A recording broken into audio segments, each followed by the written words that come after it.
Hello mga boss, ito tips itong Toyota Fortuner 2018 model. Issue nito yung biglang uminit yung buga sa harap, sa likod, malamig. So anong sira pag ganun? Pag ganun ang mangyayari sa inyo, yung actuator motor ang nagiging problem mga kababayan. So pag ganun, nare-repair natin. Dahil pag bibili kayo ng buong actuator motor, medyo may kamahalan. Pero dito, gagawa natin ng paraan. So ito, i-repair lang natin yan. Kaya nangyayari yan, di ba, maulan, malamig, kaya ang ginawa siguro, inadjust sa sa heater. Ngayon, ang problema, nung binalik na sa malamig, ayaw nang bumalik dahil sira na yung motor, yung mahina na yung motor. Kaya yun ang nagiging issue ng mga sa may actuator motor. Kaya pag ano na mangyari, pwede rin i-reset nyo. I-try yung i-reset. Pero pag ni-reset nyo, ayaw na talagang lumamig, so yung motor na. So nagagawa natin dito mga boss. O kaya ito tips, kahit nandan nyo, mas maganda pag ganun. Huwag nyo na lalo pag ito 2018, di ba? 8 years na. Mahina na yung motor, kaya mas maganda huwag nyo na i-sit sa sa heater. Dahil ang problema, pag na-sit nyo sa heater, pag binalik nyo sa malamig na, ayaw na kasi ang problem yung motor. Alright? So ito, i-repair natin to. Yung may mga ganitong issue, Toyota Fortuner, Innova, Hilux, saka Alphard, nagagawa natin dito mga boss. Ito guys, yung na-repair natin. So, i-repair na lang. So, yun lang. Hindi na kami nagtanggal ng ng dashboard. So, yun lang. Binaba lang namin yung housing ng blower. Tapos yun, tulukot na yung motor.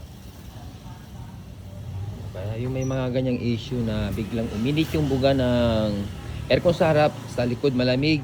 So, ano ang sira? Pag ganoon, actuator motor lang mga kababayan.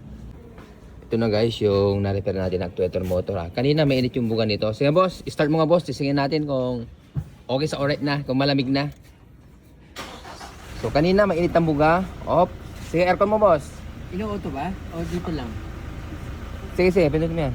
Auto. Yan. Okay, di ba? Lumalamig na ma'am? Oo, lumalamig. Lumalamig na? Hindi na mainit? Hindi na. Hindi na init yung ulo nyo? Hindi na talaga. Okay na. Ayun Oo. Ayun Siguro ang nangyari dito yung ito, 'di ba? Kadalasan na nagagawa namin yung ganyang settings yan, 'di ba? Ito tips, tandaan niyo mabuti mga kababayan. Ganyan set ang ginawa siguro nilagay sa dahil maulan, malamig ang panahon, nilagay sa 25. Hindi, Maaring ayun ang ni boss nung nakita yun nag-25 to boss. Nakita ko nag-25 daw. Diba? Kaya ayun, in-adjust nila siguro na 25. Ang problema nung binalik nila sa 18.5, mainit na yung buga. Hindi na lumamig. Hindi na. O kaya yun ang tandaan nyo mabuti mga kababayan.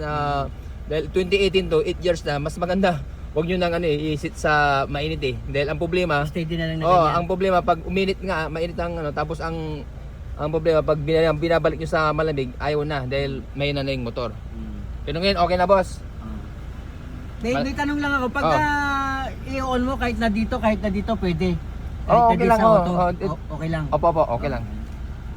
Okay na boss? Ayos na? Taga saan pa kayo boss? San Manuel Tarlac, Wow, saan San Vicente, San Vicente. Manuel.